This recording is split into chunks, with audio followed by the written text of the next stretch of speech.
Hello, my friend. Today I will tell you another long-forgotten legend.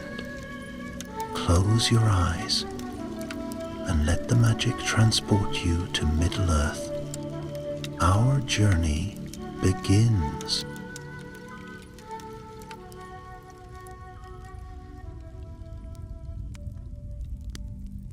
In the green and whispering woods of Erin Lasgalen, once named Mirkwood when shadow still clung to its boughs, there lived a prince of the elves, fair and tall, whose name was Legolas.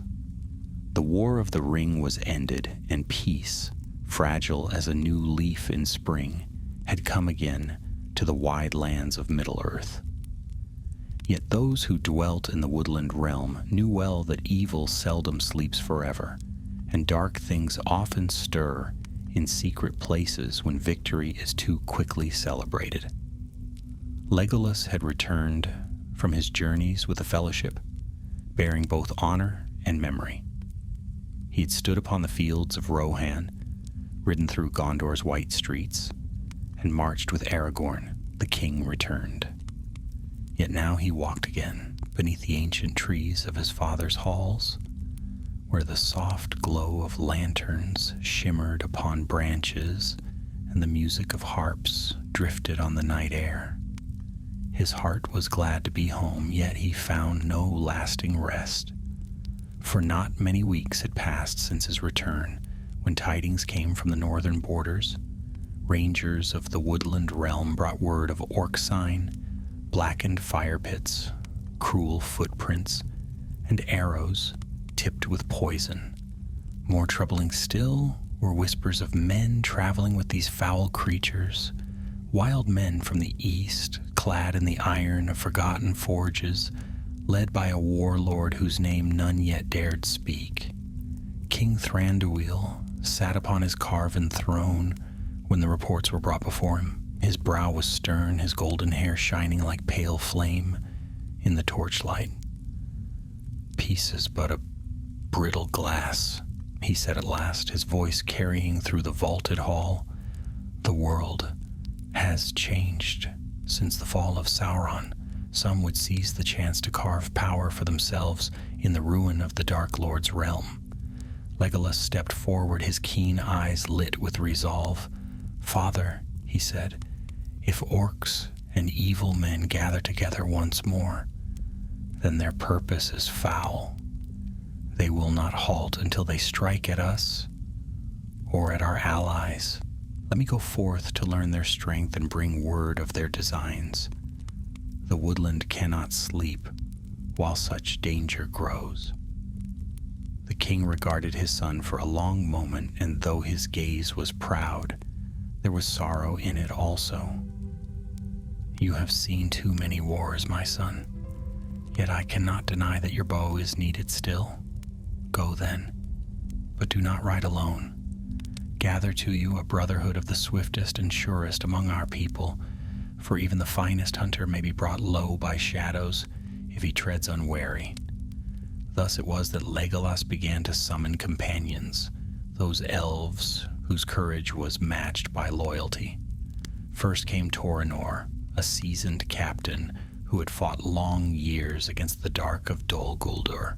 His sword was keen, his voice steady, and many among the woodland guard trusted him as their shield. Then came Calanmir, fleet of foot and unmatched with the longbow, whose laughter brought cheer even in the deepest night watch. Beside them joined Litharion, wise in healing herbs and keen of sight, who could read the signs of forest and field as if they were an open book. Four more answered Legolas's call: Elenith, a maiden archer whose arrows never missed their mark; Norwil, a hunter who knew the ways of wolves and often ranged alone in the wilds; Maegor, quiet but strong as oak, whose axe had bitten through many an orc helm; and last of all, young Amdir, eager and bright-eyed, who sought honor though he had never yet faced true battle.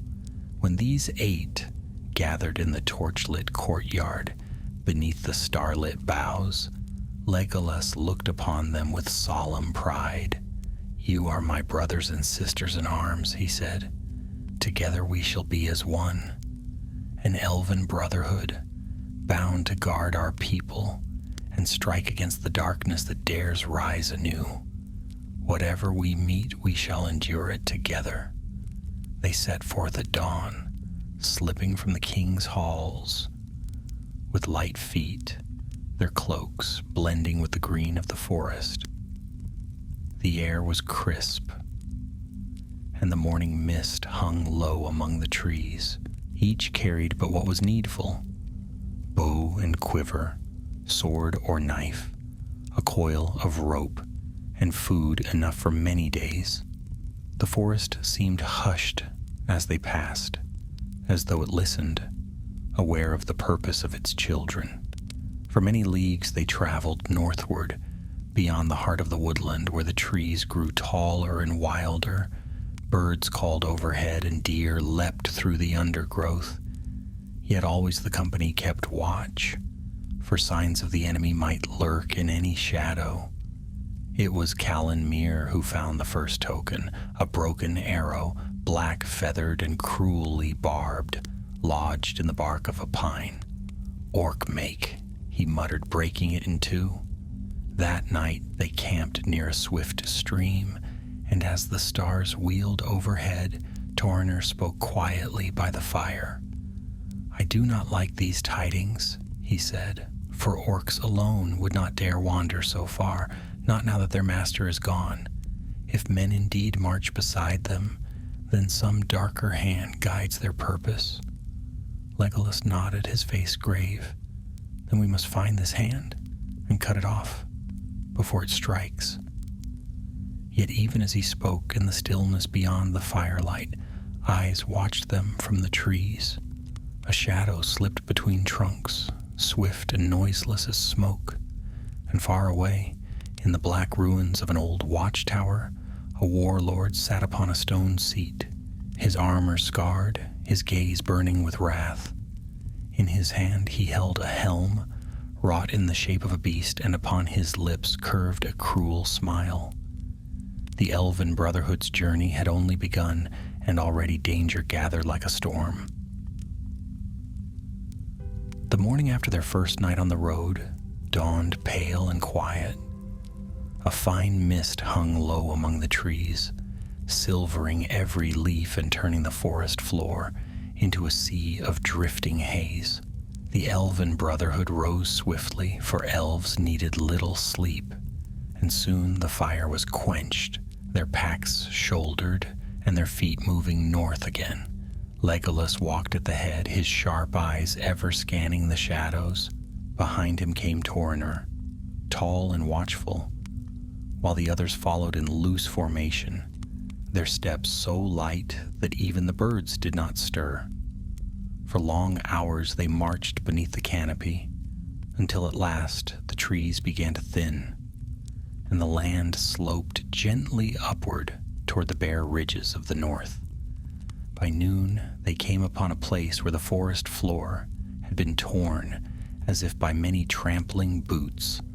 Blackened wood and trampled grass told of a camp that had stood there not many days past.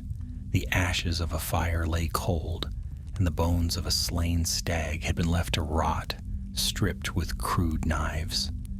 "It is as the scouts said," Torriner muttered, crouching to touch the ground. "Orcs have been here." "And men?" added Lothlorien, pointing to a print larger than any elf would make. The edges were pressed deep as if by a heavy heel. They marched together. Legolas knelt, brushing the soil with his fingers, his fair brow furrowed. "They are many, 24, perhaps more, and their passage is recent." He rose, his gray eyes narrowing. "We must follow, but with care. They may lay ambushes for the unwary." So they pressed on, keeping to the shadows and the high ground. Whenever they could, the tracks led northward still, toward a line of hills where old ruins stood half swallowed by ivy and stone. By evening, when the sky burned with the red of sunset, Calanmere gave a sharp cry from ahead. "Here, look!" The company gathered at his side, and there they found a cruel sight. 2 woodmen bound with ropes, their throats cut, left to lie where they fell. Their faces were pale, and their eyes stared upward without sight.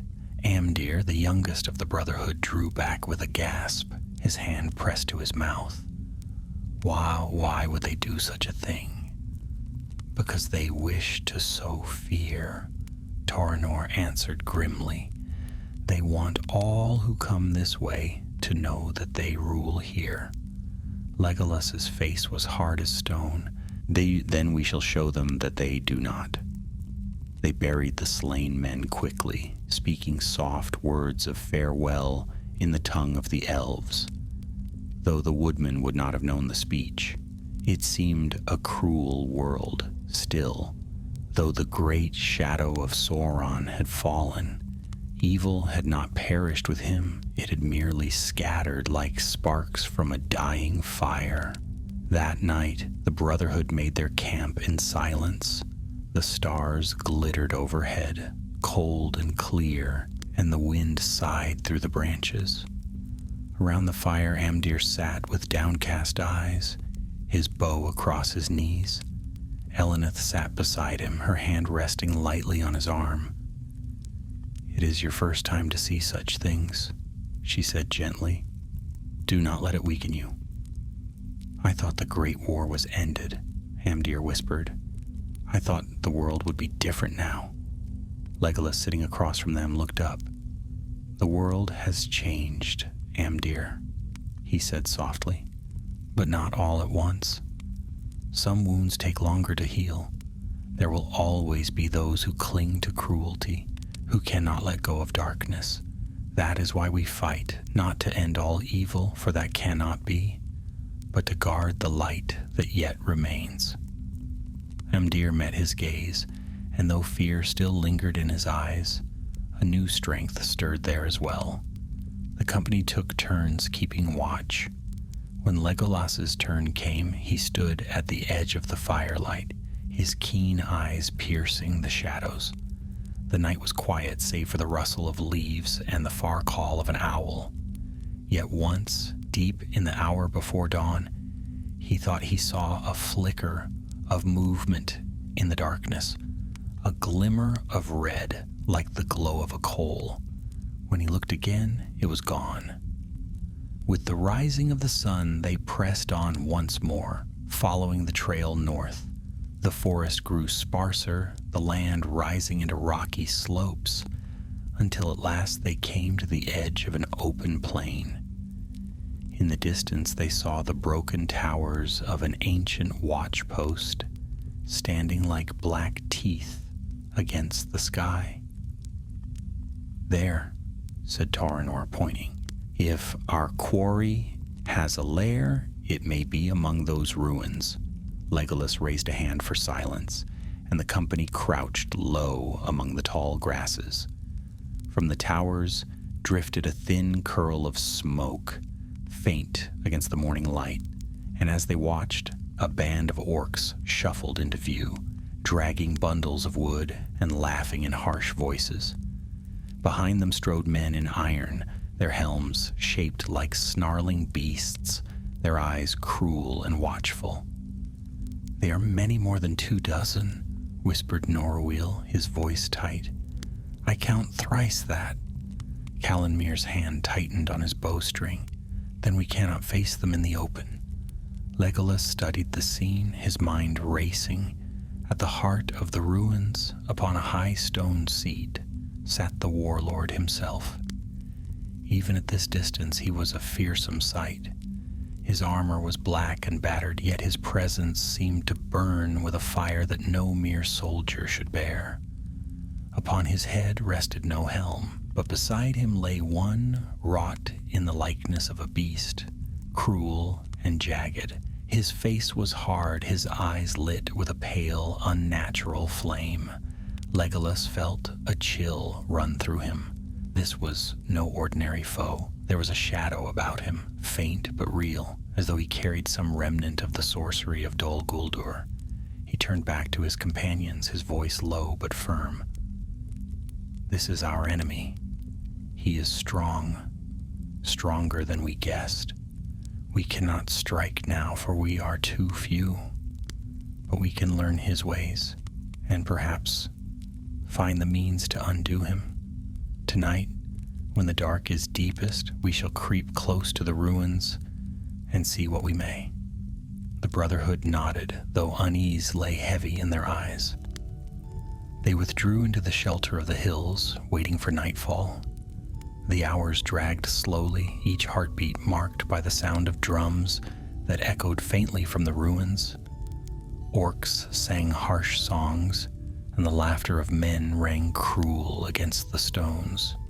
When at last the moon rose, thin and pale, Legolas gave the signal.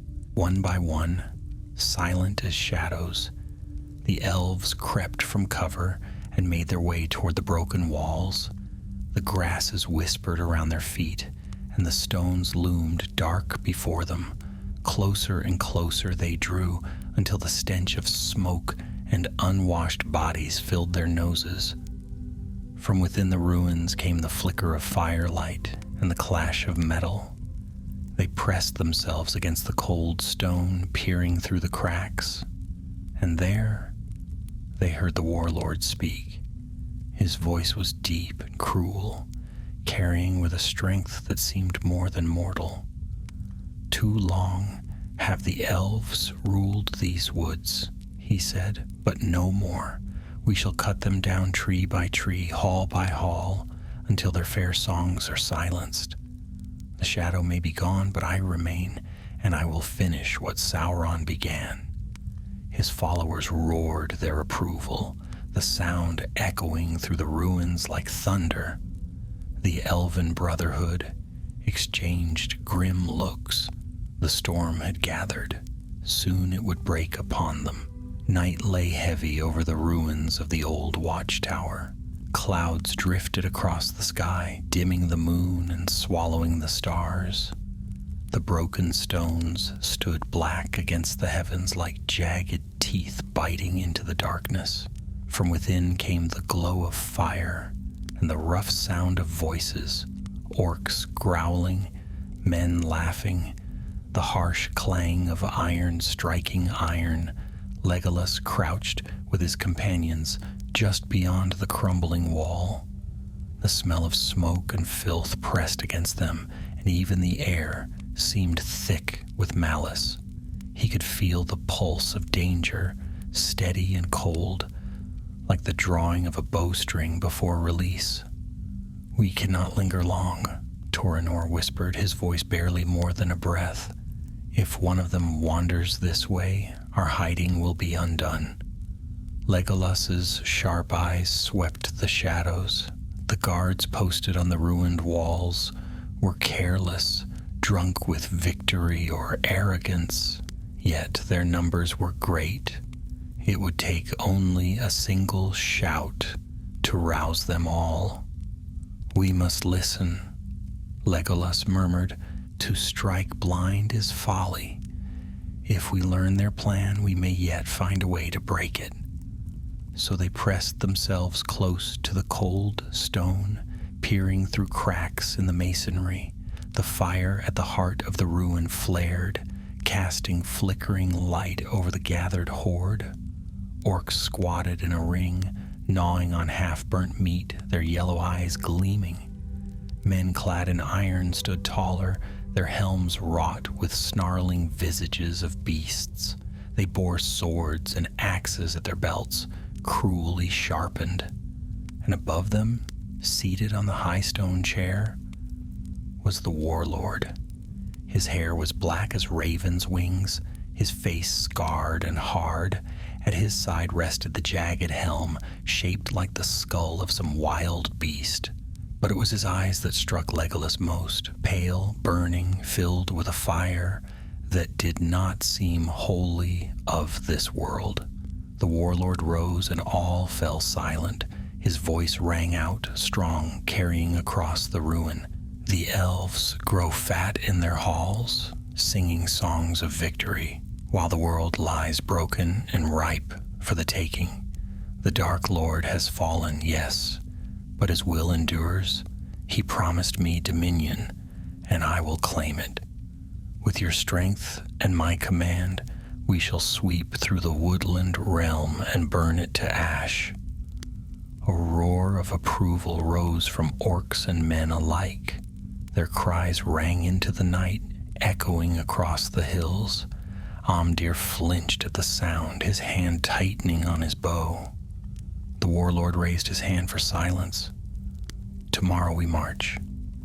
First to the villages of the woodmen, weak and scattered, then to Thranduil's halls. We shall smoke him from his caves and claim his crown as our prize. The crowd shouted again, stamping and clashing their weapons. Legolas's heart tightened. This was no mere rabble, it was an army ready to march. He drew back into the shadows, his companions following. They retreated until the roar of the horde faded, replaced once more by the whisper of the wind. We cannot face them in battle, Noreuil said, his voice grim. They are too many. Nor can we allow them to march unchecked, Torriner countered. If they reach the villages, all will be slaughtered. Litharian spoke softly, though his words carried weight. The warlord. Did you feel it? There's something about him. He is no common man. There's a darkness upon him, like the lingering smoke of Dol Guldur. Legolas nodded. I felt it also. He is touched by shadow, though in what way I cannot yet say. But whether sorcery strengthens him or not, we must stop him. Amdir's voice was tight, almost breaking. But how? We are only 8. Legolas's gaze swept the company. We are few, yes, but we are not without hope. If we can learn more, if we can discover the warlord's weakness, then we may yet turn the tide. Elves do not shrink from shadow. His words steadied them, though the fear did not wholly leave their eyes. That night they made camp far from the ruins, deep in a hollow where the trees grew thick. The fire they lit was small and shielded, barely more than embers. Around it they sat, speaking in hushed voices. Calanmir toyed with an arrow between his fingers. Perhaps we should strike at them in secret, whittle their numbers down with ambushes, draw them thin until they are no longer an army. It could work, Noreuil said. Orcs are quick to anger. If we bait them, they will give chase without thought. But men are not so foolish, Torriner reminded them. The warlord's followers have discipline, I think. They march with purpose. Elenith, who had been silent until then, spoke quietly. Then we must find the warlord's true purpose. If he seeks only to burn and kill, that is one thing. But if his aim is greater, if he means to carve a kingdom from the ruin of Sauron's fall, then his threat will not end with Mirkwood. Gondor, Rohan, even Dale may one day feel his reach. A long silence followed her words. At last, Legolas said, Then we watch. We wait. Tomorrow night I shall creep closer to the ruins. If there are writings, maps, anything that will tell us more, we must see them. The others agreed, though unease lingered. When dawn broke, the Brotherhood moved carefully, circling wide around the ruins, watching from afar as the horde stirred. By mid-morning, the first columns began to march, orcs and men together, their banners crude and black, marked with the snarling beast face of their master.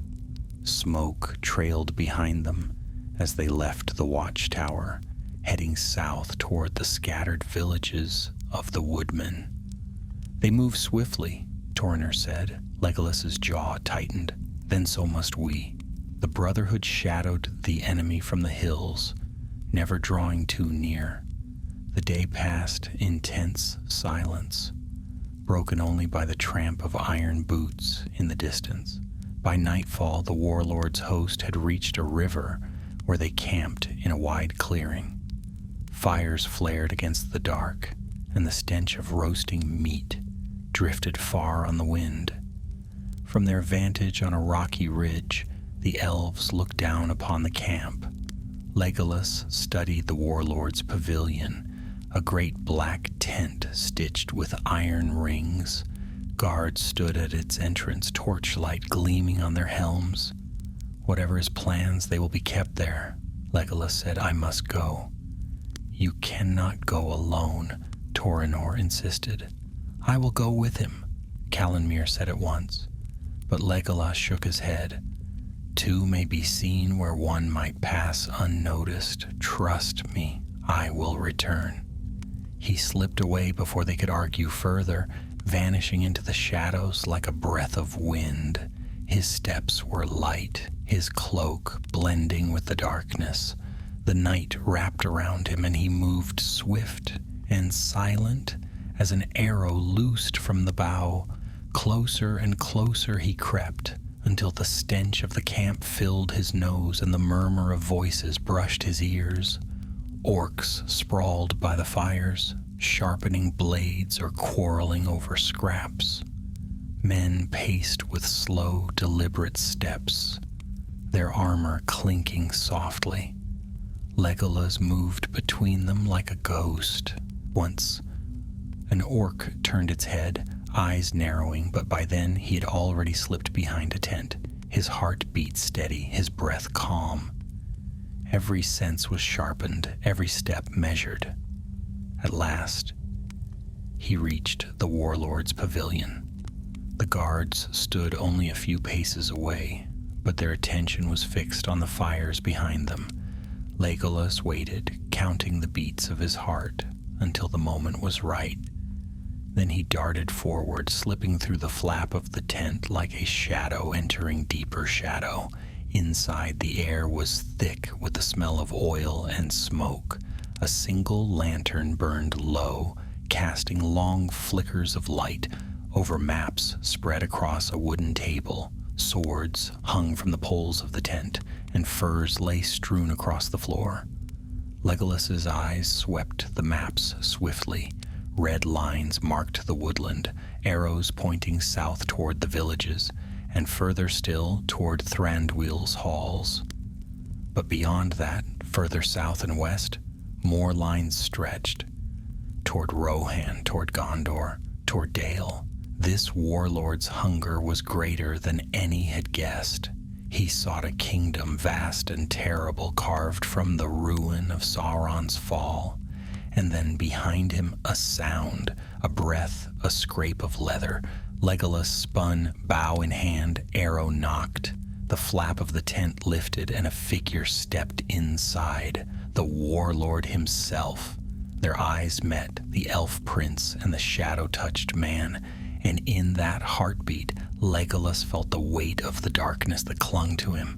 It was like a cold hand closing around his throat, a whisper of Dol Guldur's lingering malice. The warlord's lips curved into a cruel smile. So, he said, his voice low and dangerous, the son of Thranduil comes to me?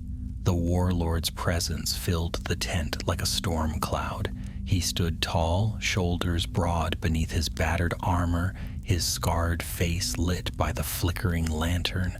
The pale fire in his eyes seemed almost to glow, as though some dark flame burned within. He regarded Legolas with a calm that was far more unnerving than rage.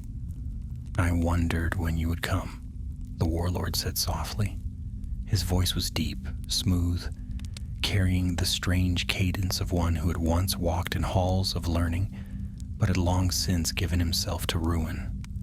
The prince of the woodland realm, the elf who walked beside kings.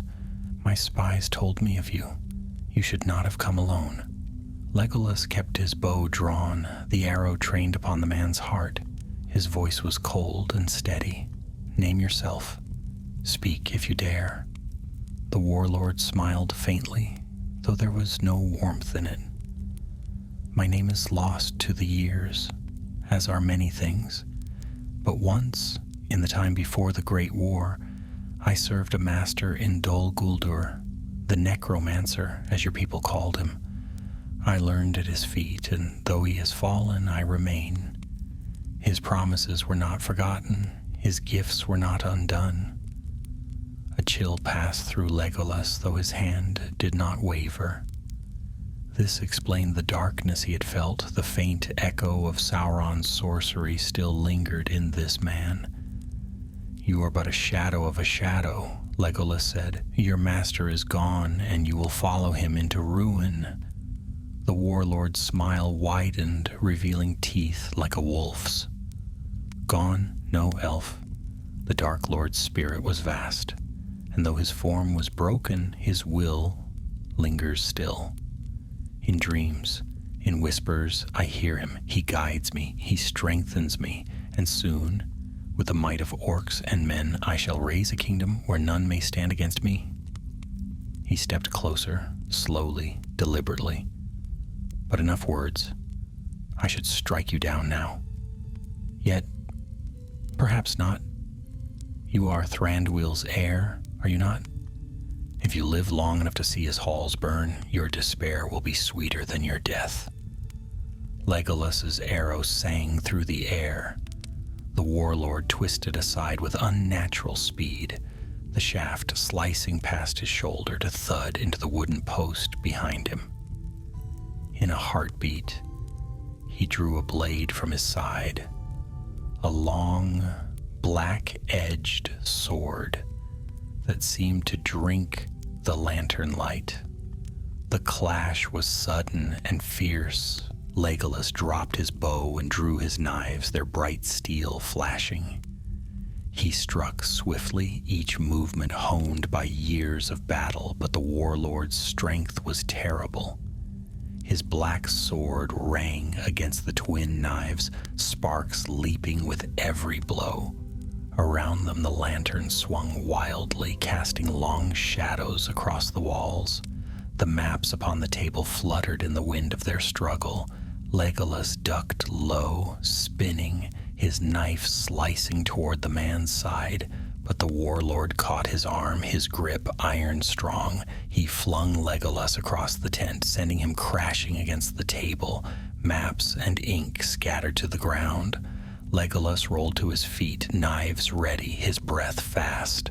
The warlord laughed, low and dark. You are skilled, elf, but you fight a power greater than flesh alone. Strike me as you will, I cannot be undone so easily.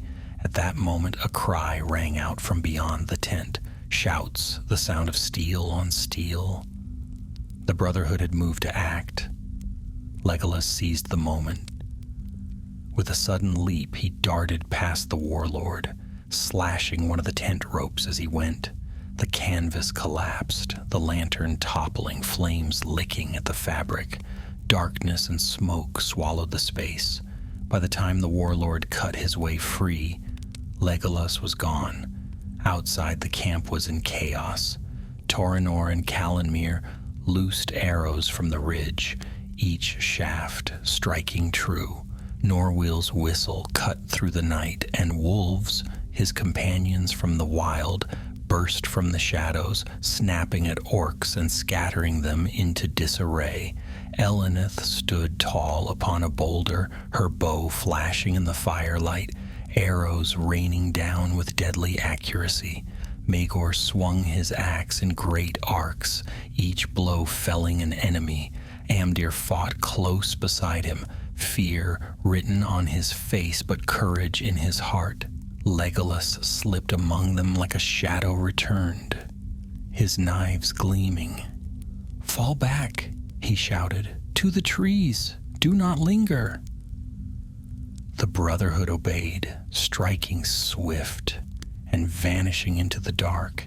Orcs scrambled after them, but the forest swallowed the elves' light feet. Within moments, the company was gone, leaving only confusion and fire behind. They regrouped deep in the woods, their chests heaving with the effort of battle. Tornor's arm bore a cut, but Lotharion bound it swiftly with herbs from his pouch. "You went into the warlord's tent," Tornor said to Legolas, his voice taut. "What did you see?" Legolas's face was grim as stone. "Maps, plans. He means not only to burn the woodland realm, but to march against Dale, Rohan, Gondor itself.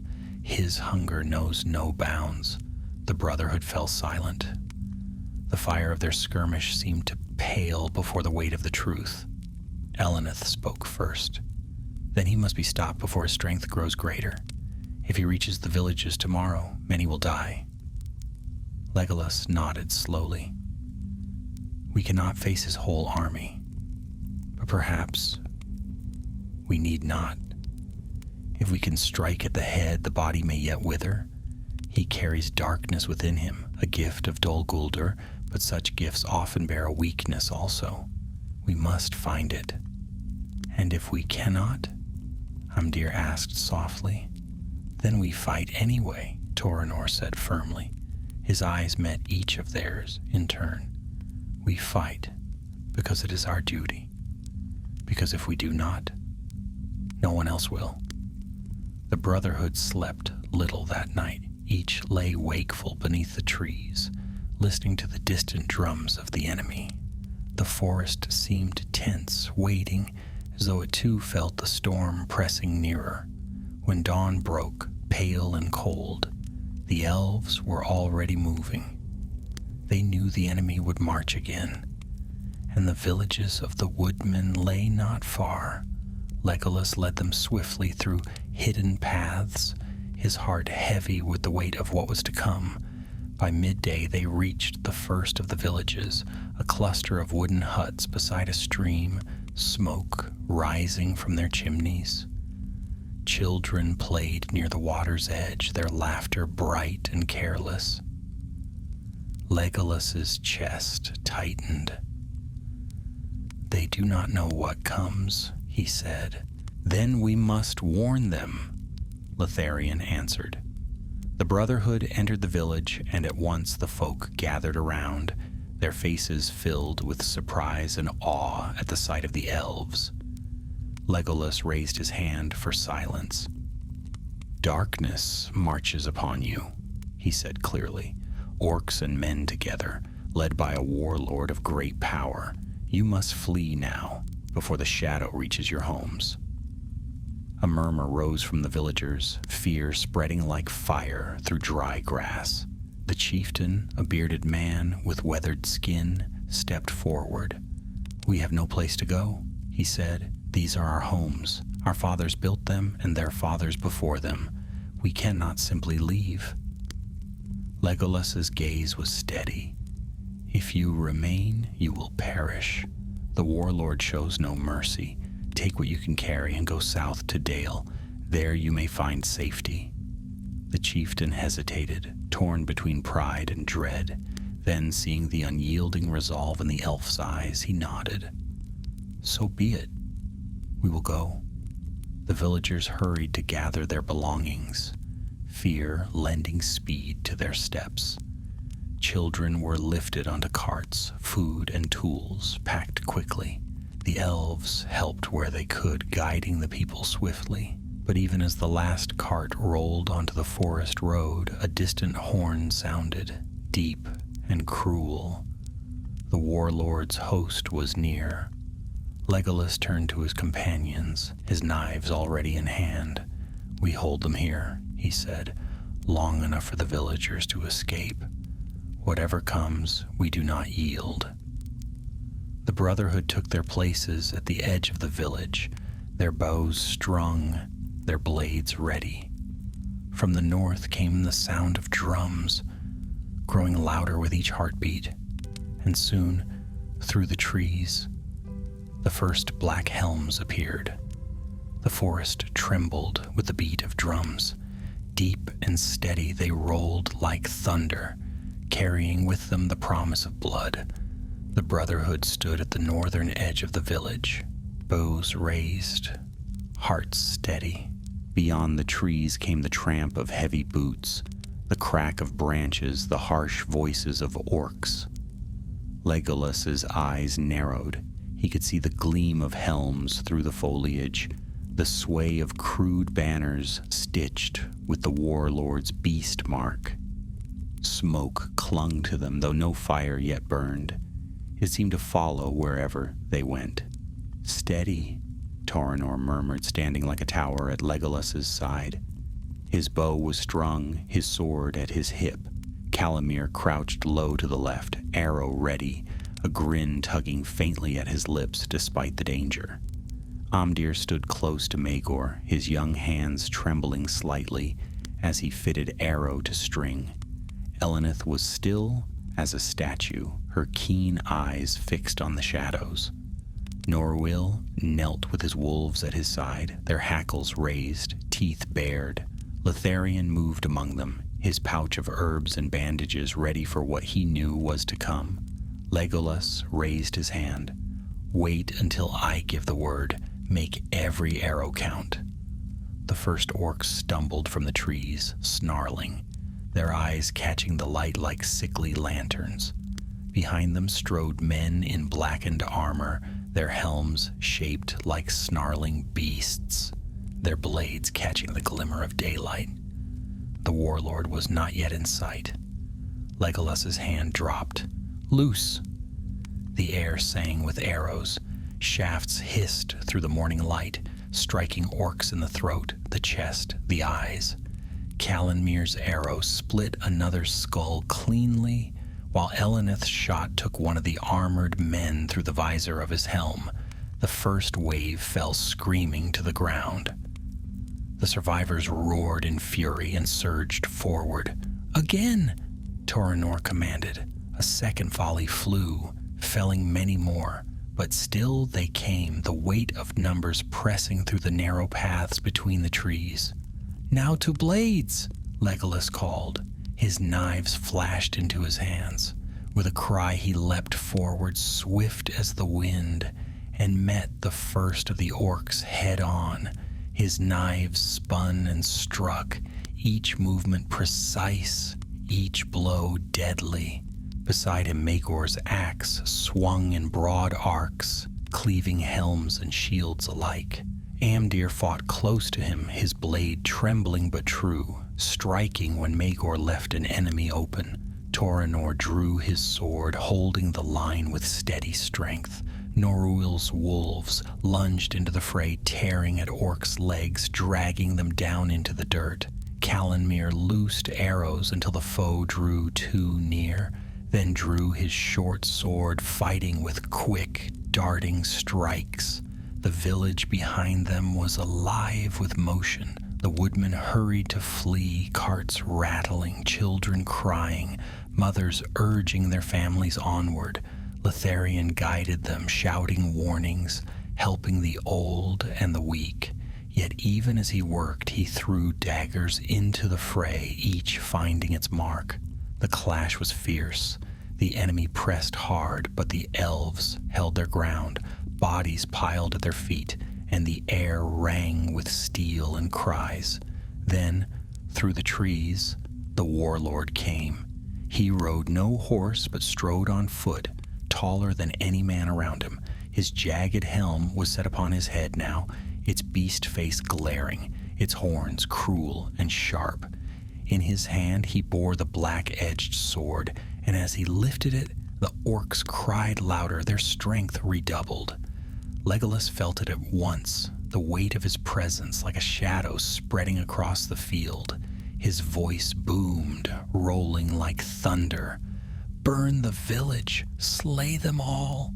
Flames leapt suddenly from torches cast by his men. Thatched roofs caught fire, smoke billowing, sparks flying on the wind. Villagers screamed as fire spread through their homes. "No!" Legolas cried, surging forward. He met the warlord in the center of the battle, knives flashing, eyes blazing. Their blades clashed, light against dark, sparks flying with every strike. The warlord laughed, the sound deep and cruel. "You cannot stop me, elf. Your world is fading. Soon these lands will belong to me." Legolas pressed harder, each blow swift, each strike aimed for the gaps in the armor. But the warlord fought with terrible strength, his black blade moving with speed that seemed unnatural. Their clash rang out above the roar of fire and the cries of battle. Around them, the Brotherhood fought desperately. Terranor cut down 3 orcs with swift strokes, though blood now stained his arm where a blade had found him. Calanmir's laughter turned grim as he fought shoulder to shoulder with Elenith, each guarding the other side. Maegor roared, his axe rising and falling like thunder. Amdir fought fiercely, fear forgotten, his young voice crying out in defiance.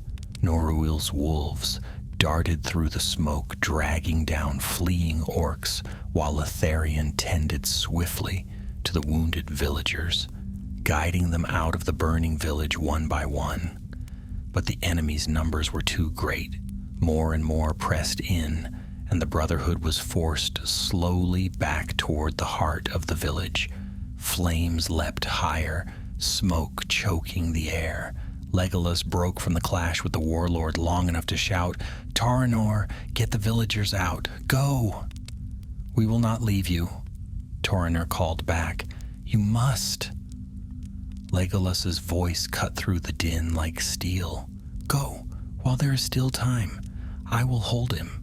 The Brotherhood hesitated, torn between duty and loyalty. But at last, Torinor gave the order, "Fall back, guard the people." One by one, they obeyed, retreating through the smoke, striking as they went, guiding the villagers south. Legolas remained, standing alone before the warlord, the flames casting their faces in stark light. The warlord raised his sword, the beast helm glowing red in the firelight. "So, Prince of Mirkwood, you would stand alone against me?"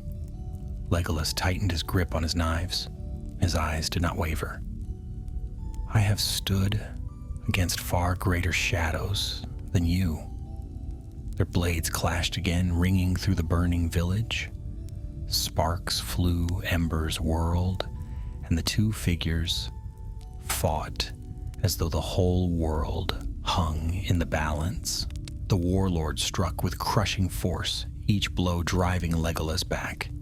Yet the elf was swift, his movements a blur, his knives striking with deadly precision. Again and again their weapons met, until at last the warlord caught Legolas's blade upon his black sword and flung him aside. Legolas struck the ground hard, rolling to his feet, breath ragged. The warlord strode toward him, eyes blazing behind the helm. "You are strong," the warlord said, "but strength will not save you. Your people are weak. Your father hides in his halls, and you will die here, nameless, forgotten." Legolas steadied himself, his chest heaving.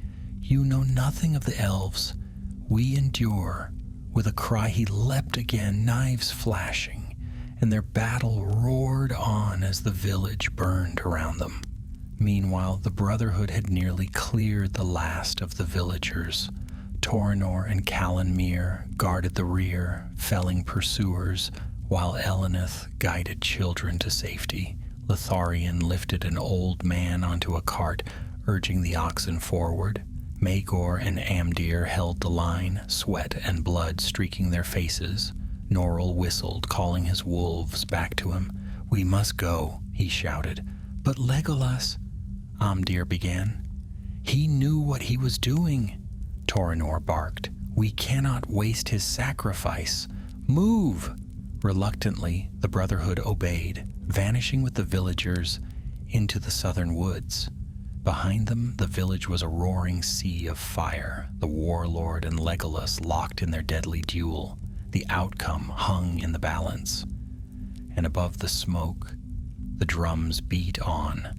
The flames roared higher, devouring the thatched roofs and wooden beams of the village.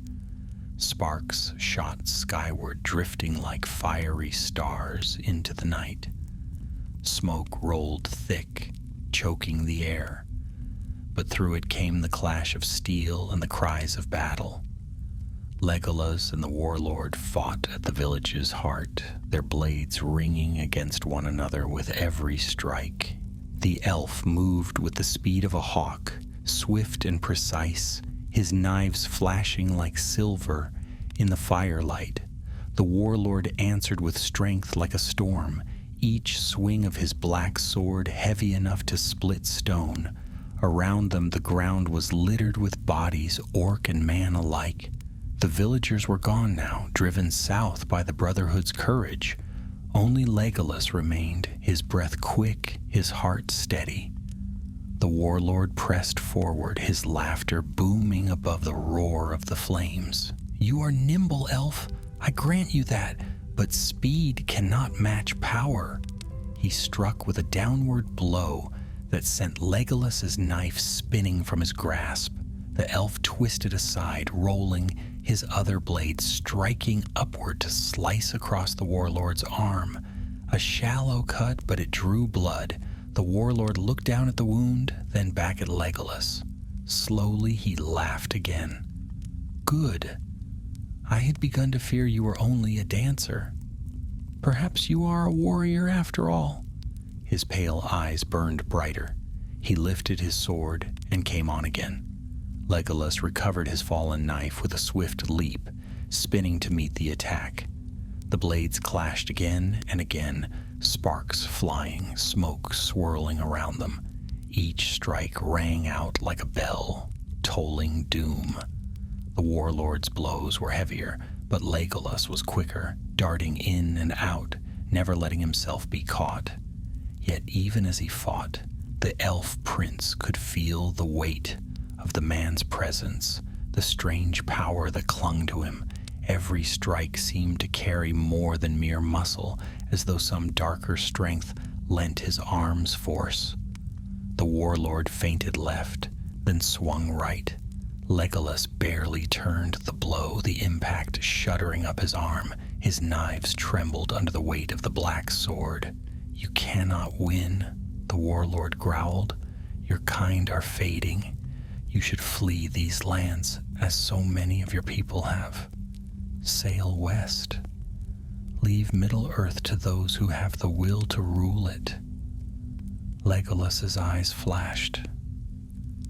"The elves do not abandon the innocent." "We will not abandon Middle-earth to shadows such as you." With sudden speed, he leapt upward, planting one foot against a half-burned beam and springing higher still. From above, he struck down with both knives.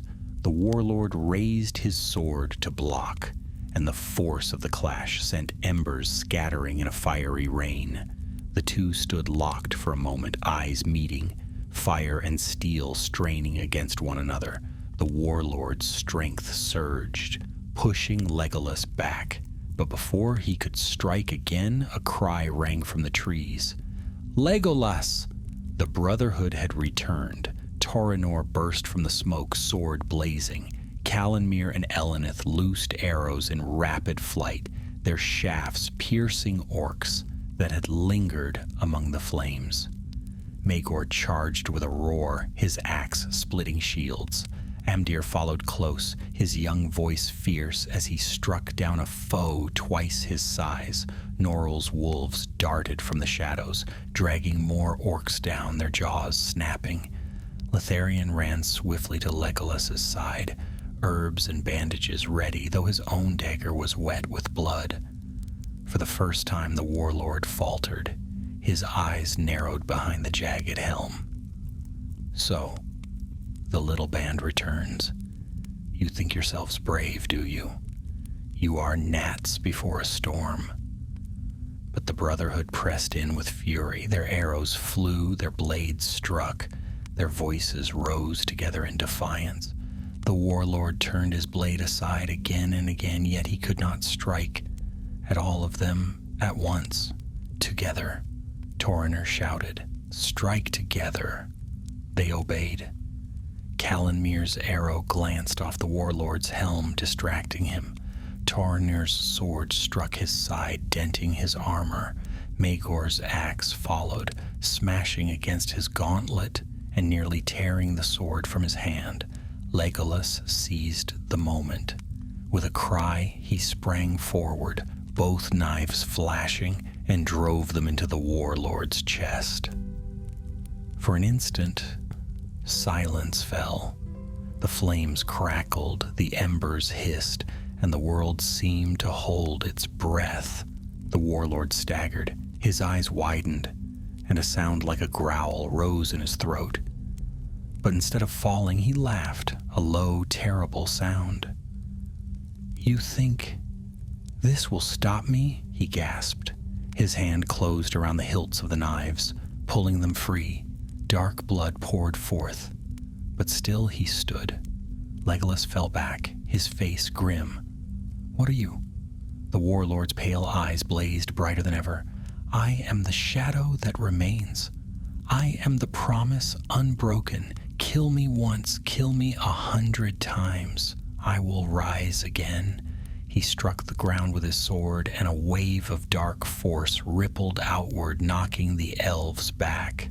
Smoke and sparks swirled around him, cloaking him in shadow. When the smoke cleared, he was gone. The Brotherhood staggered to their feet, coughing, their weapons still drawn. Orc corpses lay strewn about, but the warlord had vanished into the night. "He should be dead," Toranor said hoarsely. "No man could stand after such a wound." Lotharion's face was pale. "He is no mere man. Whatever gift he carries from Dol Guldur, it sustains him still." Legolas wiped blood from his brow, his knives heavy in his hands. "Then he can be slain, but not by strength alone. We must find the root of his power and tear it out." Elenith stepped closer, her eyes still hard from battle. "And if we cannot, then we keep fighting," Legolas said. His voice was quiet, but it carried with it a fierce resolve. "We keep fighting until he falls, for if we do not, none will." The fire crackled around them, consuming what was left of the village. The villagers were safe for now, gone south into the forest, but their homes were ashes. The Brotherhood stood amid the ruin, weary but unbroken. Amdir looked at Legolas, his young face streaked with soot. "He cannot be killed, can he?" Legolas laid a hand on his shoulder. "Anything born of shadow can be undone by light. Remember that?" For a moment, no one spoke.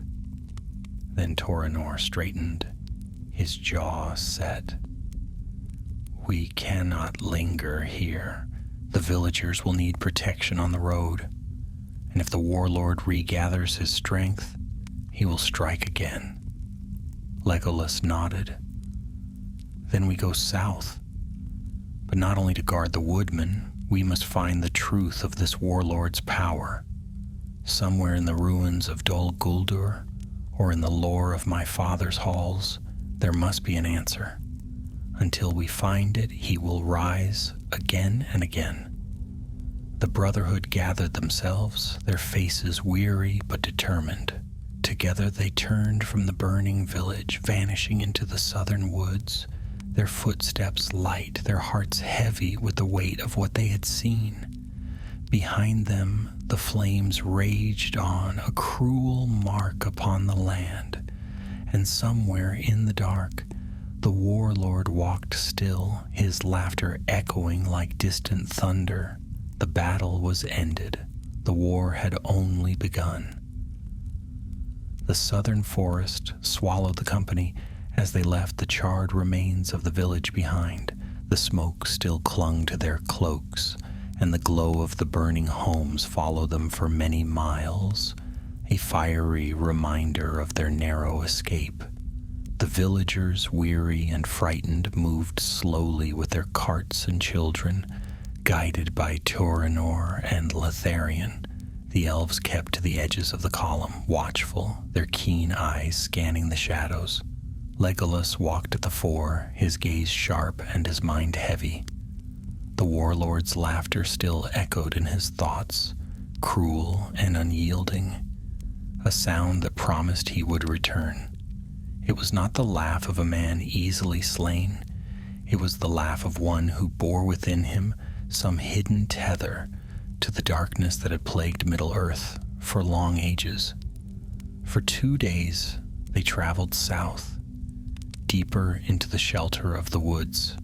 The villagers grew calmer once distance lay between them and the smoldering ruins, but their sorrow weighed heavily.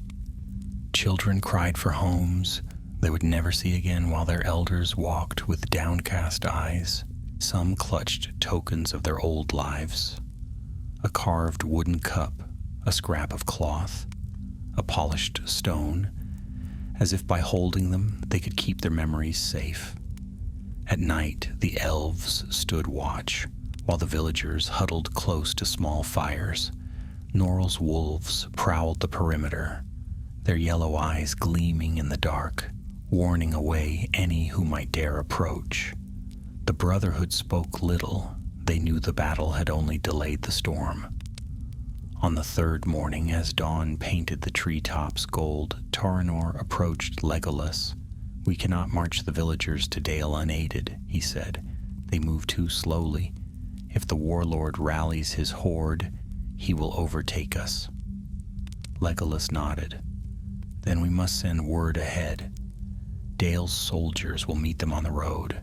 I will send one of us to carry the message swiftly."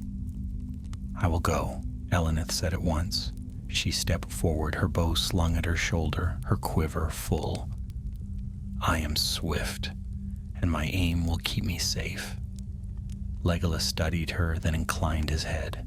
"Go then, carry this message to King Bard's son in Dale. The shadow rises again in the north. Orcs and men march together under a warlord touched by Dol Guldur. The villages burn. They must prepare, and they must send aid swiftly." Elenith bowed, her fair hair catching the light. Without another word, she turned and vanished into the trees, her steps so light that the villagers scarcely noticed her passing. The Brotherhood pressed on. With each mile the forest grew calmer, the signs of enemy passage fading. Yet Legolas's unease only deepened. The warlord had vanished in the fire, his body wounded but unbroken. Such a foe would not lie in hiding for long. That night, while the others rested, Legolas climbed high into an oak, his eyes sweeping the horizon. In the distance, far to the north, a faint red glow still lingered, the last smoke of the village they had lost. He thought of the warlord's pale eyes, the darkness that had clung to him, and the words he had spoken. "Kill me once, kill me 100 times. I will rise again." It was not boast alone. There was truth in it. When he descended, he found Letharion waiting, his healer's pouch open as he tended Torinor's wounded arm. The cut had grown angry despite herbs and salves, dark lines spreading from the wound. "This is no ordinary hurt," Letharion said softly. "The blade that struck him was poisoned with shadow. It resists healing." Legolas knelt beside Torinor.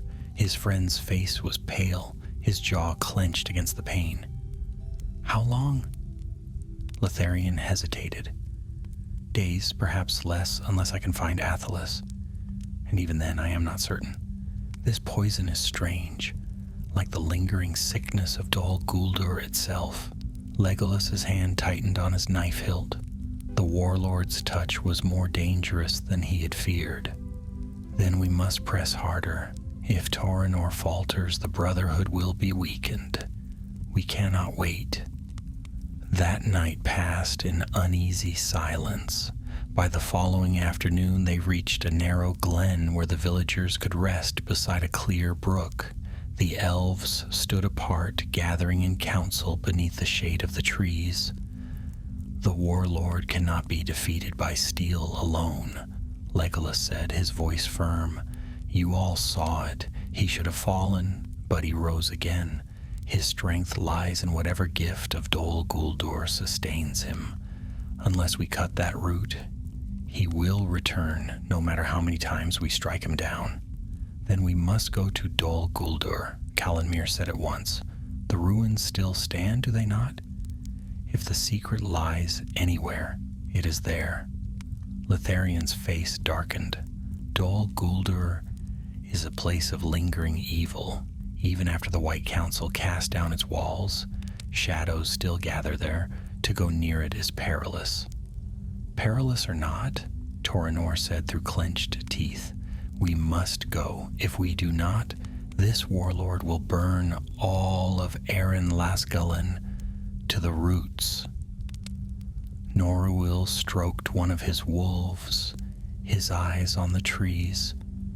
I would rather face Dol Guldur than let my forest fall. The land itself whispers of this shadow. It will not end until we confront it. All eyes turned to Legolas.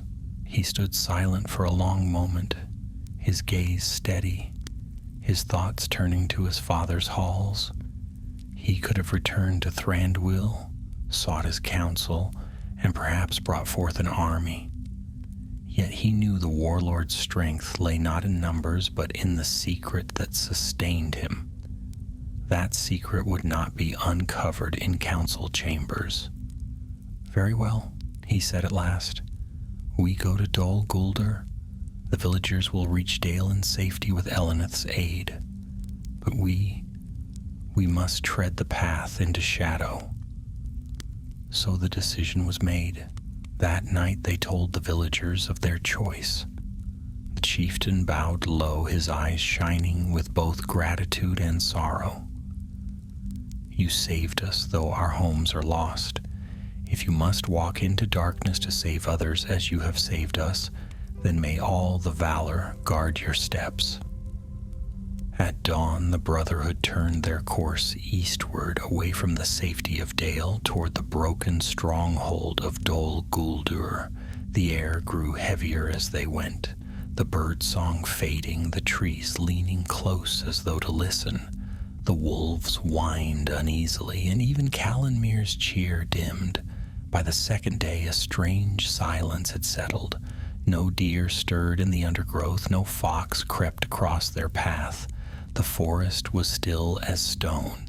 That night they camped near a twisted oak whose branches clawed the sky. The fire burned low, its light barely pushing back the shadows. As they sat in silence, Amdir spoke at last. Do you think the warlord waits for us there? His voice was small, uncertain. Legolas looked at him, his eyes kind but unflinching. If he does, then we will face him. Remember this, Amdir. Courage is not the absence of fear. It is standing firm even when fear is heavy upon you. Amdir nodded, though the tremor in his hands did not wholly cease. The next day they crossed into a region of the forest, where the ground grew blackened and the trees twisted, their bark scarred with old burns. This was the edge of Dol Guldur's reach, where the necromancer's shadow had once spread far. The very air felt wrong, thick and cold, and the light seemed dimmer even at noon. By evening, the ruins of Dol Guldur rose before them, dark towers broken and crumbling, walls split and scarred by fire. Vines crawled across the stone, but no life grew within. The place stood silent, yet it seemed to breathe, as if the stones themselves remembered the evil they had once sheltered. The Brotherhood halted on a ridge, gazing down at the black ruin. No sound stirred, no banner flew, yet each of them felt the weight of unseen eyes upon them. This is it, Torinor said softly. Here we will find the truth, or death. Legolas's face was calm, though his heart was heavy. Then let us go. The shadow will not wait for us to be ready.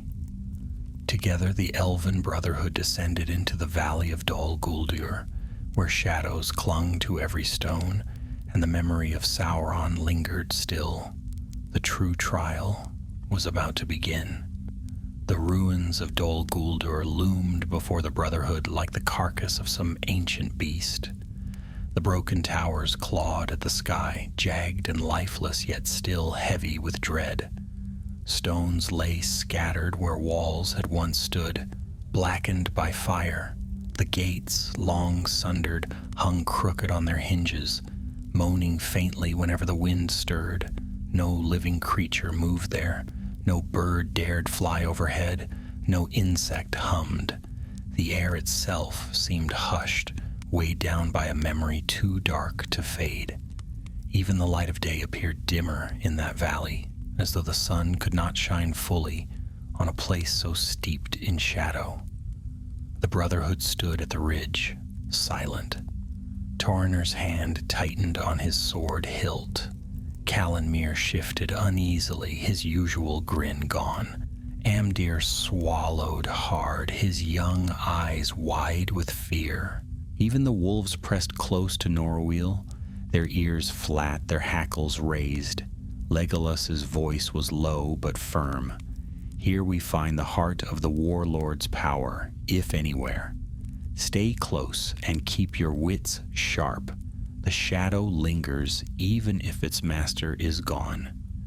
They descended into the valley, their steps light but wary. The ground was uneven, scattered with bones half buried in the earth, relics of battles long past. Arrows lay rotting where they had fallen, swords rusted to dust. All around, the smell of damp stone and old ash filled the air. As they passed through the sundered gates, a chill swept over them, colder than the wind. Litharian murmured something under his breath, a prayer, to ward off evil. Inside the walls, the silence deepened. Long corridors of broken stone stretched before them, archways leading into darkness. Moss clung to the walls, black and damp. Pools of stagnant water gleamed faintly in the gloom. "This place is dead," Calanmir whispered, though his voice trembled. "Dead, yet not at rest." "Dol Guldur is never at rest," Torrinor replied grimly. "Too much blood was spilled here, too many dark deeds wrought. The earth itself remembers." They moved cautiously, their eyes darting to every shadow. Legolas led the way, his bow in hand, his knives at his sides.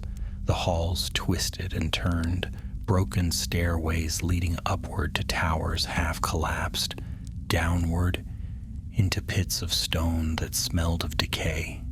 At last they came upon a great chamber at the heart of the ruin. Its roof was gone, open to the gray sky above, but the walls still stood tall. In the center rose a black stone altar, cracked yet whole, its surface carved with runes that glimmered faintly as though lit from within. The Brotherhood halted. "Evil was done here," Litharian said softly. "The very air remembers it." Legolas stepped closer, his eyes fixed on the altar. The runes pulsed faintly, like the heartbeat of some buried creature. "This is no ordinary stone," he murmured. "It is a vessel of power. Perhaps it fed the warlord's strength." "Then we should break it," Maegor growled, hefting his axe. "Wait," Legolas said sharply. His keen eyes traced the carvings.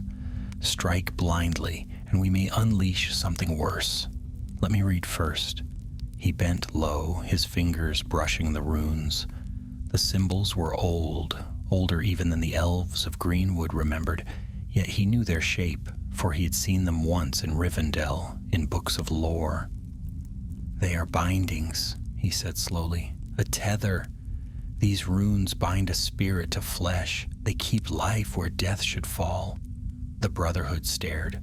"So the warlord," Amdir began, "is bound by this stone," Legolas finished. "It holds him. When he should die, the stone recalls him. His wounds cannot undo him so long as this remains whole." Torrinor's eyes blazed. "Then we must destroy it." "Not so easily," Litharian warned. He knelt beside the altar, studying the runes. "See here. Each binding weaves into another. If the wrong mark is broken, the power may scatter, not vanish. It could cling to any who stand near, or spread like a plague." A hush fell. "Then how do we end it?" Norrell asked. His wolves whined softly, pressing close. Legolas straightened, his face grave. "We must find the heart rune, the first binding. Break that, and the chain will fall. But it will not yield freely. Whoever forged this wove it with malice. To unmake it will require both strength and will." They circled the stone, their eyes tracing the strange patterns. The runes writhed faintly, shifting when looked at too long, as though alive. Callanmere cursed under his breath. "It's like staring into water. Every time I think I see it, the shape changes." "It is meant to deceive," Litharian said, "to hide the truth from prying eyes." Hours passed as they studied the altar. Shadows lengthened, the sky grew darker, and the ruins seemed to close around them. Finally, it was Amdir who spoke, his young voice hesitant. "Here, this mark, do you see? It repeats, but always connects to the others, like a knot tied first." They gathered, leaning close. The rune was small, almost hidden, yet it did indeed branch to all others. Legolas's eyes lit with recognition. "Yes, that is the heart. You have sharp eyes, Amdir." The young elf flushed with pride, though fear still lingered in his gaze. Maegir lifted his axe. "Then let me end it." But as he raised the weapon, a voice rang out, low and cruel, echoing from the shadows of the chamber. "You think you can break what is mine?" The Brotherhood whirled. From the dark archway beyond the altar, the warlord stepped forth. His jagged helm gleamed faintly, his black sword at his side. Though wounds still marked his body, he walked tall and strong, his pale eyes burning with malice. "I felt you the moment you set foot in this place," he said, his voice carrying like the growl of thunder. "Dol Guldur is mine. Its strength is my strength.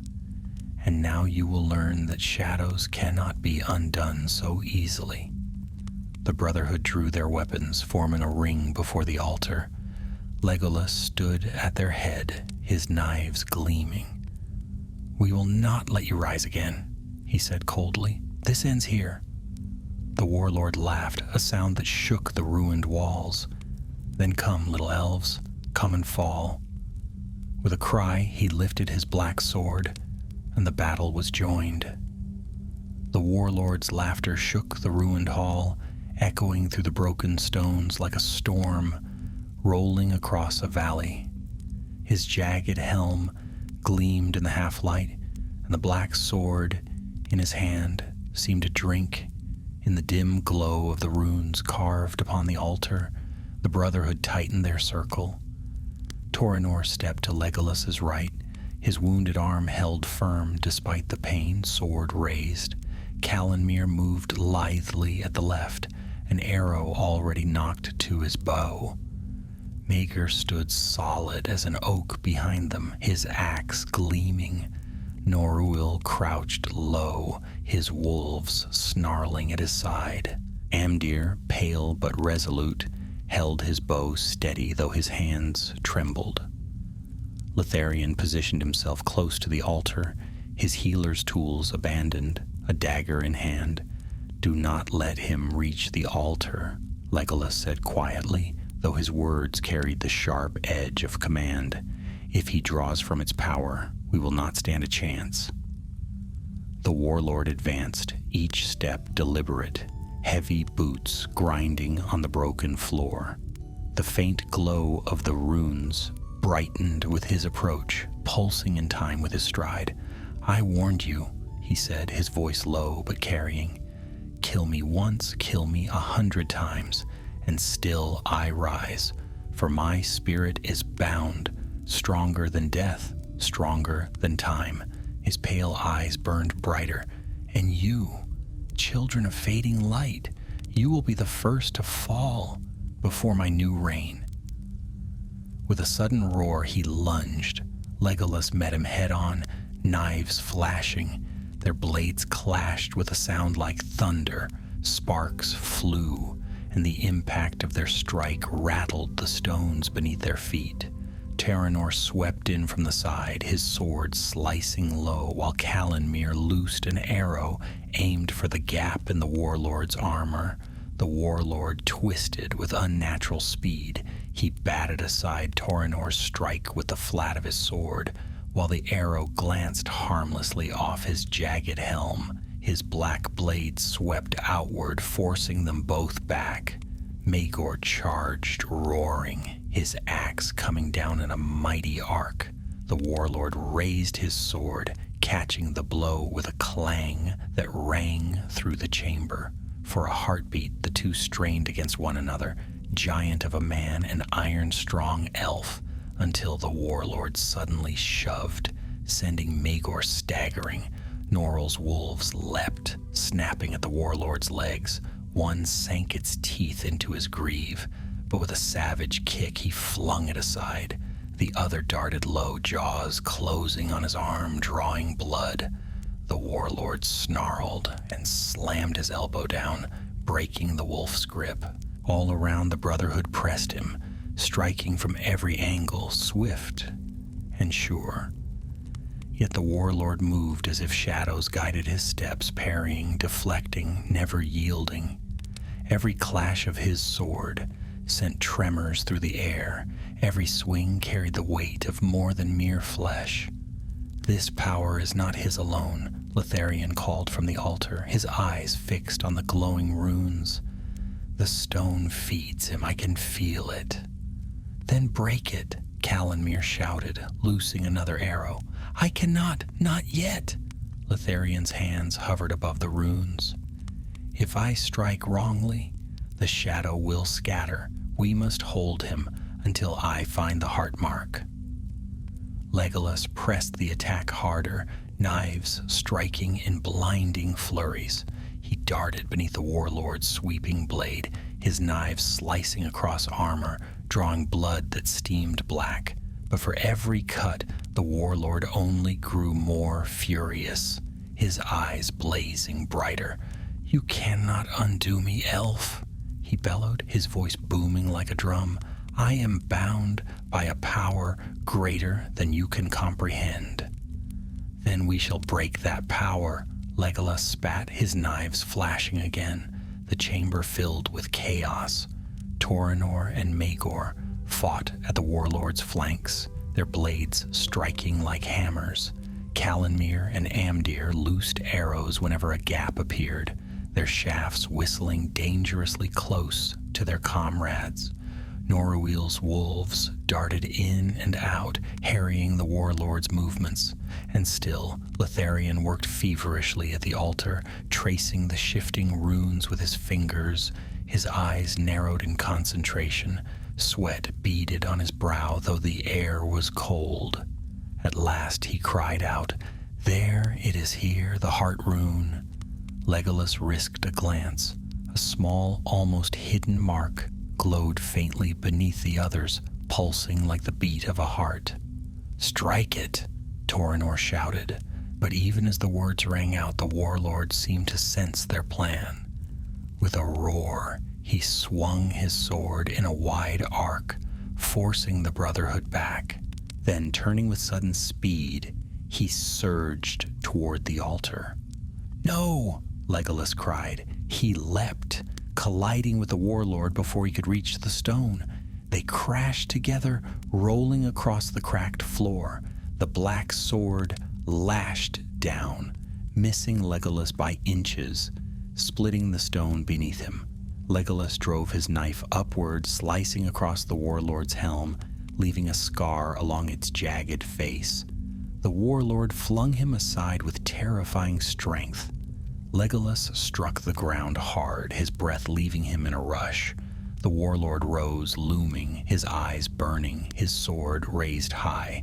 But before the blow could fall, Toranor charged, his wounded arm ignored, his sword plunging deep into the warlord's side.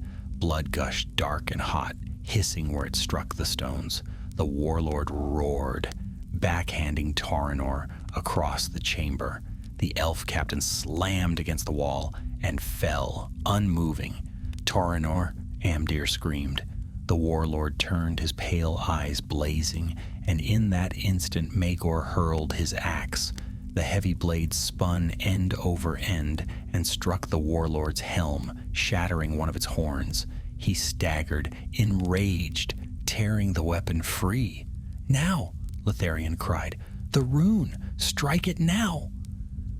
Legolas, still gasping for breath, rose unsteadily. His knives gleamed in his hands. With all the strength of his will, he hurled one across the chamber. The blade struck true. It buried itself in the small glowing rune. For an instant, the chamber went silent. The glow brightened, pulsed once, then shattered in a blinding flash of white light. The warlord screamed, a sound that shook the very stones. His body convulsed, his sword falling from his hand. The pale fire in his eyes flared wildly, then began to dim. "No!" he roared. "I am eternal. I am—" His voice broke. His form shuddered, collapsing inward, as though the strength that held him together had been torn away. With one final scream, he fell to his knees, the light leaving his eyes. His body slumped forward, motionless. Silence fell. The Brotherhood stood frozen, their chests heaving, their weapons slick with blood. Smoke curled from the shattered altar, its runes dead, its glow gone. The air felt lighter, as though some great weight had been lifted. Legolas moved slowly to the warlord's body. He knelt, turning the corpse with one hand. The pale eyes were dull now, lifeless. The scarred face was only that of a man, no more. "It is done," Litharion whispered. Legolas rose, his expression grave. "It is done, for now." But this was only one shadow. Others may yet rise. Behind them, Torinor groaned faintly. Amdir and Litharion rushed to his side, lifting him carefully. He was battered and bloodied, but alive. Relief washed over the company. The wolves padded forward, sniffing at the warlord's corpse, then turned away, satisfied. At last, the Brotherhood gathered together in the ruined chamber. The altar was broken, the warlord dead, but the memory of his strength lingered. They knew the fight was not yet over. Legolas looked at his companions, each scarred and weary, yet still standing. "We came as 8 into this shadow," he said quietly, "and 8 we remain. The Brotherhood endures." Amdir managed a small, tired smile. "We did not fall." "No," Legolas agreed. His gaze swept the ruined walls, the broken altar, the fallen warlord. "But Middle-earth will never be free of darkness. We have seen that now. When one shadow falls, another rises. And so long as it does, we must be ready." The Brotherhood nodded. Together they turned from the altar, leaving the dead behind. And as they stepped once more into the cold night air of Dol Guldur, they knew their journey was not ended. It had only just begun. The wind that swept over Dol Guldur carried no warmth. It whispered through the broken towers, hissing softly in the cracks of the stone, like the sigh of long-dead voices. Yet when the Brotherhood stepped out of the blackened halls, a strange lightness seemed to follow them. The air was cleaner than it had been on their approach, as though the ruin itself had exhaled after long centuries of choking shadow. Still no joy stirred in their hearts. Too much had been lost. The village lay in ashes. Torinor's arm hung useless at his side, and the memory of the warlord's unnatural strength burned freshly in their minds. The body had been left behind in the chamber, crumpled beside the shattered altar. Norwil's wolves had sniffed at it, growling low before slinking away. No one spoke as they passed through the sundered gates. Each step away from the ruin felt heavy, as if the stones themselves tried to cling to them. Only when the forest swallowed the black walls behind them did Calanmir break the silence.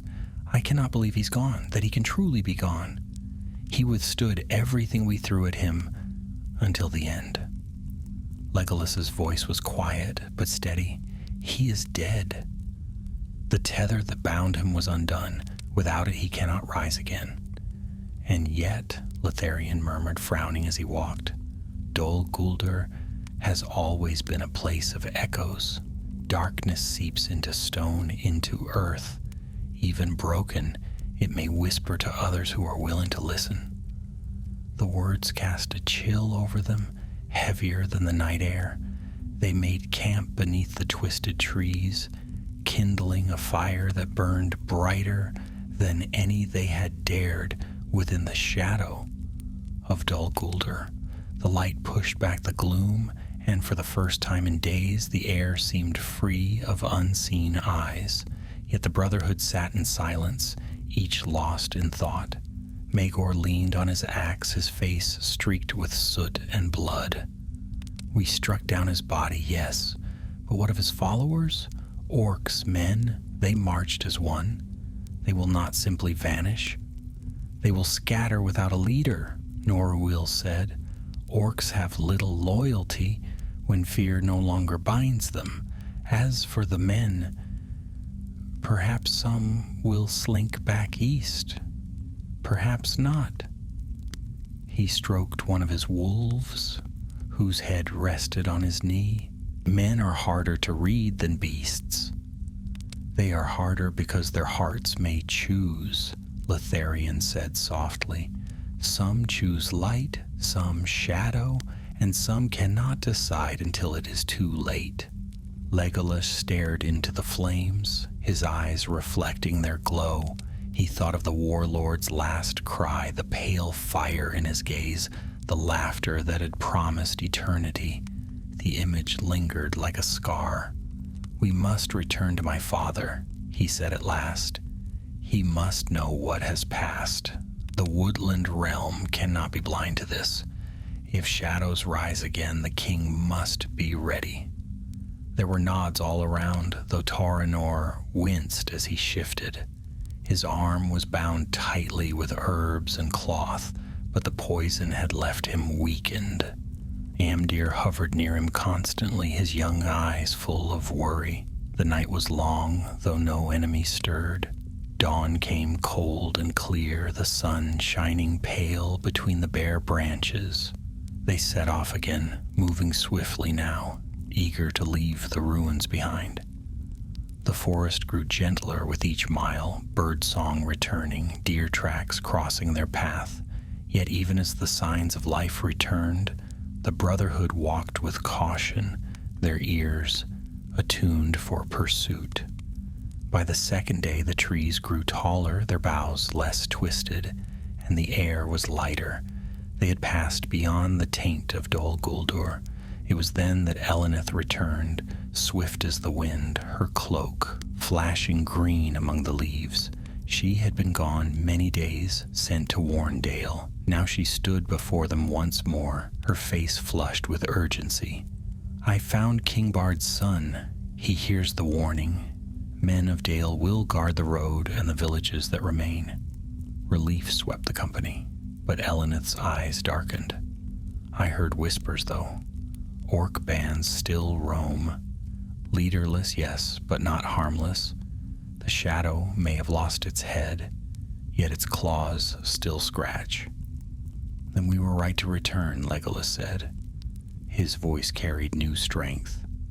Thranduil must be told. The realm must be watchful. They pressed on.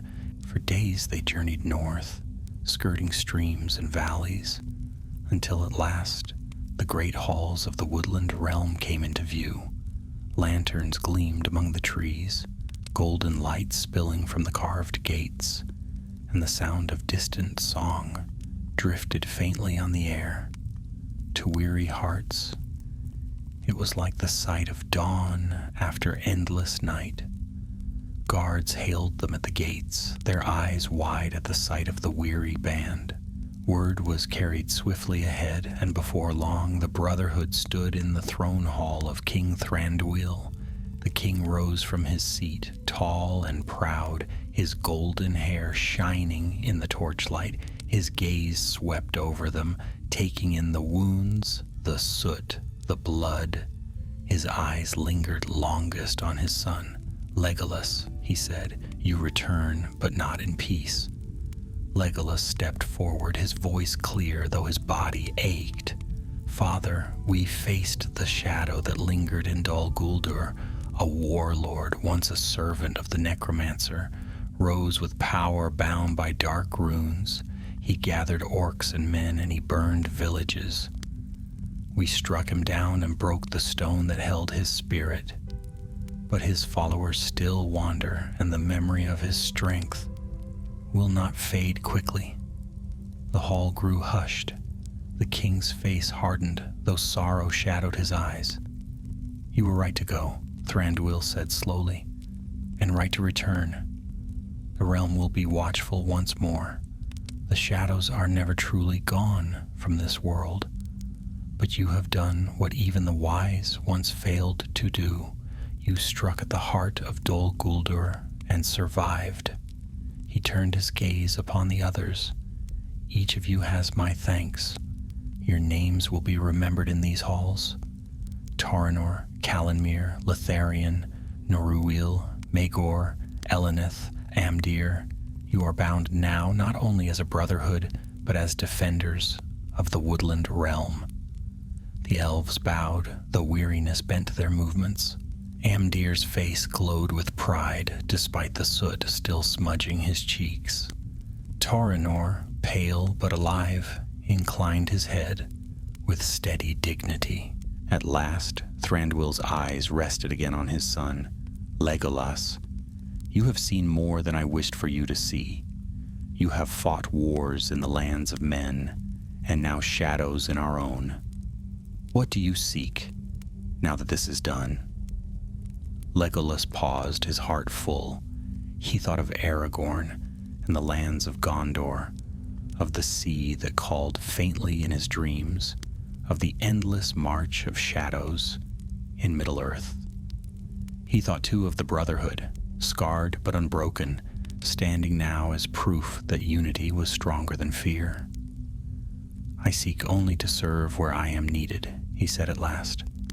"The world has changed, Father, but darkness will always rise again. We must be ready together." The king's gaze softened, though he said no more. With a gesture, he dismissed the Brotherhood to rest, to heal, to gather strength once more. That night, for the first time in many days, the Brotherhood slept in safety. They lay beneath the carved ceilings of Thranduil's halls, their dreams free of smoke and shadow. Yet even in rest, they knew the peace would not last forever, for Middle-earth was wide and its shadows were cunning. The warlord had been defeated, but others might rise, and when they did, the Elven Brotherhood would be ready. Still, for this night, they rested in the warmth of home. The halls rang with song once more, and the lanterns glowed like stars. Among the branches, the darkness was held at bay, if only for a little while. The halls of the woodland realm glowed with golden light. Lanterns swayed gently from the carved beams, their glow spilling across polished stone floors and the trunks of trees that formed the living walls. Music drifted faintly from far corridors, mingled with the trickle of hidden streams. For most who dwelt there, the halls were a place of safety and calm, where shadows could not reach. But for the Elven Brotherhood, rest did not come easily. They had returned alive, yes, but the memory of Dol Guldur clung to them. Its cold silence, its glowing runes, the warlord's laughter as he defied death, all lingered like smoke in their minds. Taranor's wound still pained him, though Litharian tended it daily with fresh herbs. Calanmere had laughed again, though the sound was softer now, lacking its usual bold ring. Maegor sat often in silence, his axe across his knees, his eyes distant. Norwheel and his wolves paced the forest more than the halls, uneasy beneath a roof. Amdir walked proudly, though nightmares woke him in the night. Elenith bore herself, steady, but her gaze grew sharper, her smile rarer, and Legolas himself found no rest at all. For days he walked the forest paths alone, his bow upon his shoulder, his heart full of questions. He had fought at Helm's Deep, marched on the Pelennor fields, seen the Black Gate itself, and yet the warlord of Dol Guldur had unsettled him more deeply than all those battles. Not because of his strength, but because of what he represented. Shadows do not die. They return. They always return. One evening, as the stars shimmered above the trees, Legolas stood upon a high platform among the branches. The forest stretched below him, vast and green, the night alive with the murmur of leaves. His thoughts wandered to Aragorn in Gondor, to Gimli in the stone halls of Erebor, to the sea that called ever stronger in his heart. And still the memory of the warlord's pale eyes returned, a reminder that Middle-earth's peace was fragile, a glass too easily shattered. He heard soft footsteps behind him. Turning, he saw his father. Thranduil came without his crown, his golden hair unbound, his face grave but gentle. For a long while he stood beside his son, gazing out across the forest. At last he spoke.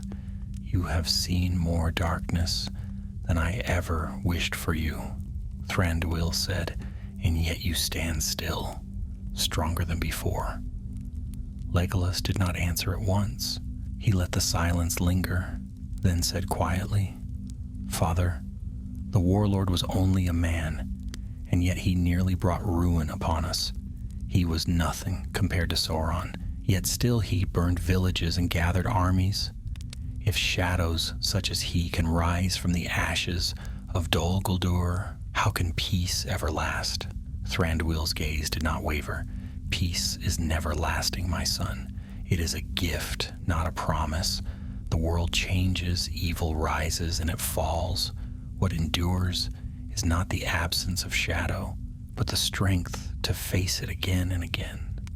Legolas looked out over the forest, where the lanterns of the elves glowed like stars among the leaves.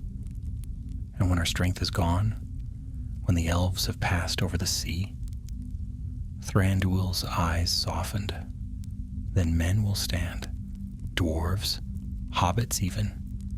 You have seen already that courage dwells in many hearts. We are not alone in this world, Legolas, nor have we ever been." The prince was silent, though the words eased some of the weight in his chest. At last, Thranduil placed a hand upon his son's shoulder. "You formed a brotherhood, Legolas. You bound yourselves not by crown or command, but by choice.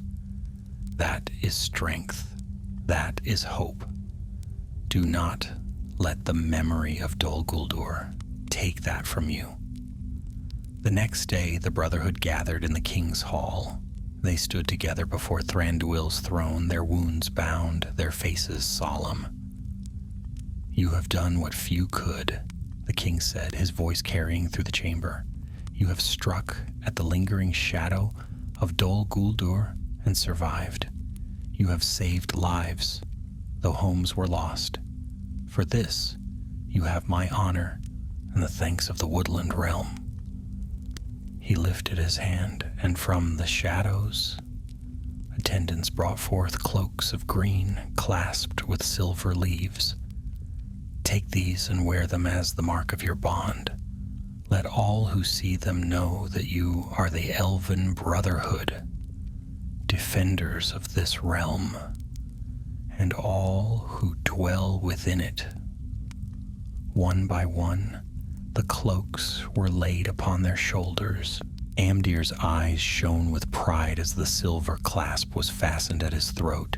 Terranor bowed deeply, though his arm remained stiff at his side. Calanmir gave a rare, solemn nod, though the corners of his mouth twitched toward a grin. Letharian bent gracefully, his healers calm, unbroken. Maegor accepted with quiet dignity. Norwil laid his hand upon the heads of his wolves, then bowed low. Eleneth's face was steady, but her eyes gleamed. At last, Legolas himself received the cloak. The silver leaf caught the torchlight, shining brightly. Your bond has been tested by fire and shadow, Thranduil said.